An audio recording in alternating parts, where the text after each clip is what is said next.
Mynyddoedd Gogledd Cymru, trawiadol a godidog. Mae cyfoeth o hanes yn perthyn i'r tir hwn, o ramant y tywysogion canoloesol i drafferthion y chwarelwyr, armwynwyr a fy'n cloddio llechi a mwynau o ganol y ddaear. Mae Cymru'n enwog am ei ddefaid hefyd. Mae yna filodd onyn nhw, a mae Gwlân Cymru'n enwog am fod yn frethin cynnes sy'n para'n dda. Ond mae agwedd arall i'r stori hon. Dros 200 mlynedd yn ôl, roedd cysylltiad agos rhwng Gwlân Cymru a Chais Weithiaeth. Mae grŵp o wirfoddolwyr cymunedol wedi dod ynghyd i ddysgu mwy am y stori anodd hon. Mae hanes y diwydiant glân yng Nghymru wedi cael ei ymchwilio ers blynyddoedd, felly gwyddom pa mor hanfodol ydoedd i economi Cymru. Ar un adeg, nwyddau glân oedd prif allforion y wlad. Hynny, mae ymchwil diweddar gan academyddion a haneswyr wedi dychryn am rywun. Wrth iddyn nhw ddarganfod, mae'r fasnach gaethweision oedd un o prif fasnachoedd ar gyfer brethyn Cymreig. Bydd Prydain yn rhan o chaethweisiaeth am 300 mlynedd. Roedd y cwbl yn seliedig ar fasnach drionglog hon. Roedd lladron a caethweision yn dal dynion, merched a plant yn eu martsio ar lannau gorllewin Affrica ac yna yn eu cyfnewid am ddeunyddiau crau a nwyddau parod o Ewrop. Roedd y masnachwyr a caethweision Affricanaidd eisiau pethau fel gynnau, copr, cregyn mair a pob math o ffabrig. Un defnydd o'r math oedd brethyn glân bras o Gogledd Cymru o'r enw Welsh Plains. Gorfodwyd y caethweision ar longau hwylio ac fe cludwyd dros yr Atlantig i wynebu bywyd caled byr o gaethiwed yn America. Yn ystod y cyfnod hwn, cafodd tua 12 miliwn o Affricaniaid eu cipio o'i cartrefi a'u caethiwo yn y byd newydd. Ar ôl cyrraedd cyfandir America, byddai'r caethweision yn cael ei gwerthu am y cynnig gorau mewn aucsiwn. Cyn cael ei gorfodi i weithio ar blanhigfeydd, y rhan fwyaf ohonynt yn y Caribi yn cynhyrchu siwgr neu tyfu cotwm yng Ngogledd America. Yn ôl y gyfraith, roedd rhaid i caethfeistri i ddilladu ei gweithwyr. Gwisgai rhan fwyaf ohonynt frethyn gwydyn o'r enw Osnaburg yn rhaid mewn sawl ardal ar hyd lled Ewrop. Ond roedd brethyn arall allforwyd o Brydain mewn symiau anferthol i ddilladu'r caethion, a hwnnw oedd Welsh Plains, neu Brethyn Cymreig. Mae hanes Cymru o gynhyrchu brethyn yn mynd yn ôl llawer o ganrifoedd, a bydd pob darn o wlad yn rhan o'r hanes hwnnw a wahanol adegau. Erbyn amser caethweisiaeth, canolbarth a Gogledd Cymru oedd y prif ardaloedd ble cynhyrchwyd glân, ar draws hen siroedd Meirionydd, Trefaldwyn a Dimbych. Mae cynhyrchu brethyn o glân yn cynnwys amrywiaeth o brosesau a chrefftau.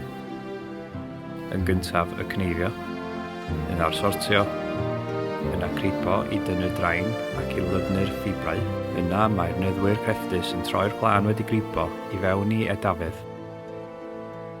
Mae'r gweheddwyr yn gosod yr edafedd ar ei gweddiau yn barod i ddechrau dasg lefarus o wehyddu'r brethyn.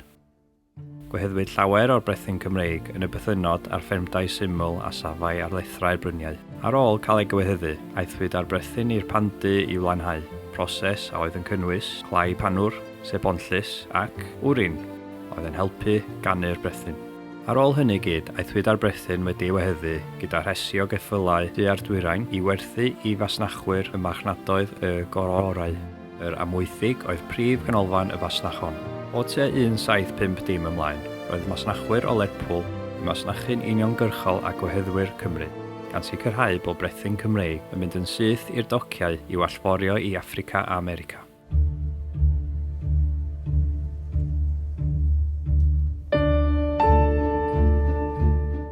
Bod y darn hwn o hanes eisoes yn gyfarwydd, yr hyn a oedd ar goll yn ein stori oedd sut oedd y fachnad hon wedi dylanwadu ar gymunedol lleol yng Nghymru, ddoe a heddiw. Darganfod hynny oedd nod prosiect o lan i siwgr.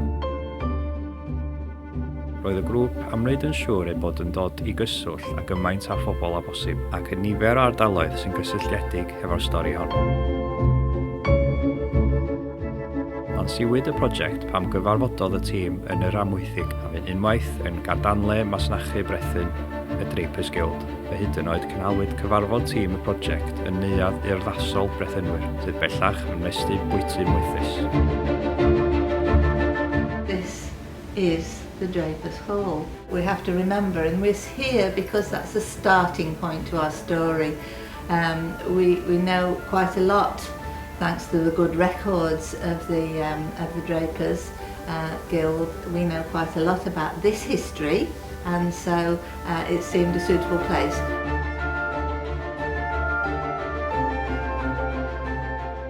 This has been a wool trading area because we are in an area called the Marches, the Welsh borderlands, and the wool here is brilliant. It grows really well and the sheep grow well.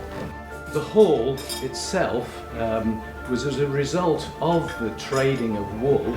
The Drapers were the original wool traders in about the 12th century. They emerged as part of the merchant guild of the town, and then a little bit later emerged into form a separate guild. So the merchant guild looked after all the trades, and then eventually the Crown realised they could get more income if they set up the guilds.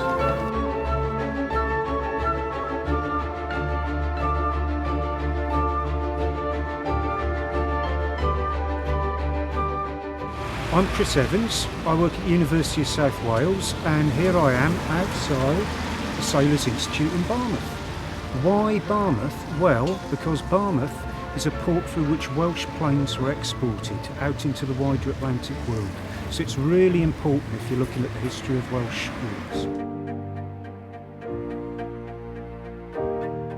We've come across this absolutely fantastic handwritten record of shipbuilding from 1754 through to the 1800s, and we'll just go ahead to one of the pages, which is about the exports, showing the quantities of webs exported from 1789 through to 1794, and the peak was 276,612 yards. And then suddenly, now tell us why did it suddenly decline in 1793, January 1793, war breaks out between Britain and France.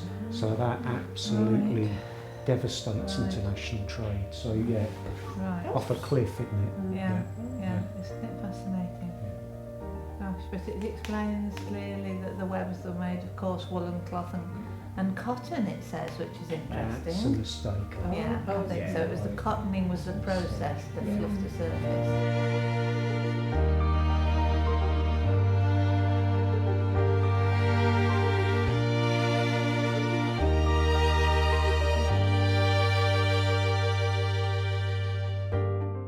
Bod rhywfaint o flaen Cymru cael ei allforio o Bermo, un o prif leoedd y cae ei gynhyrchu oedd Dolgellau.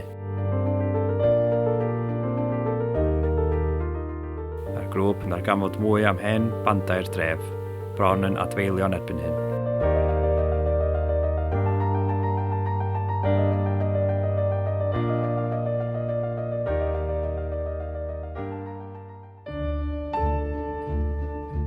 Ac yn awr, maen nhw'n ymchwilio treftadaeth adeiledig y fasnach gaethweision yn y dref ei hun, ei hen dafodlydd nyddu a'i melinau.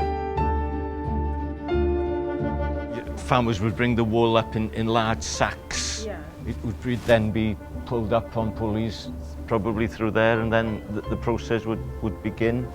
And then the cloths would then be brought down as well.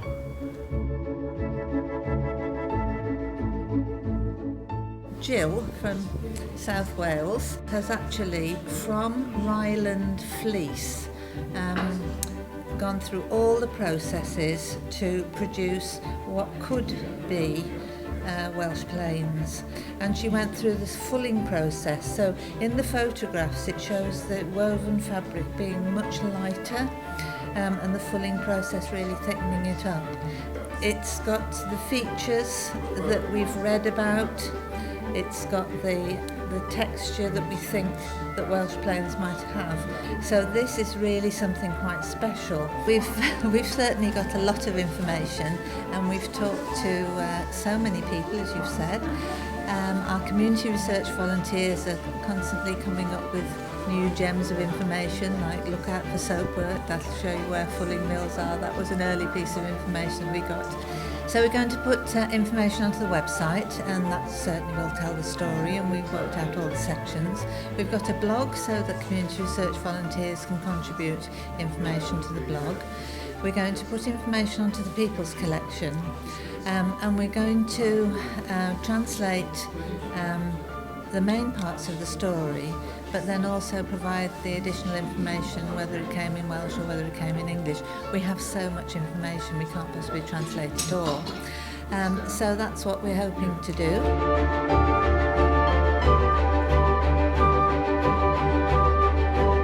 Mae prosiect O Lan I Siwgr wedi gwneud yn siŵr bod mwy o bobl nag erioed wedi darganfod y cysylltiadau rhwng Gwlân Cymru a chaeth wasiaeth. A thrwy'r gwaith hwnnw, maen nhw'n annog eraill I ddysgu mwy am y stori boenus ond rhyfeddol hon.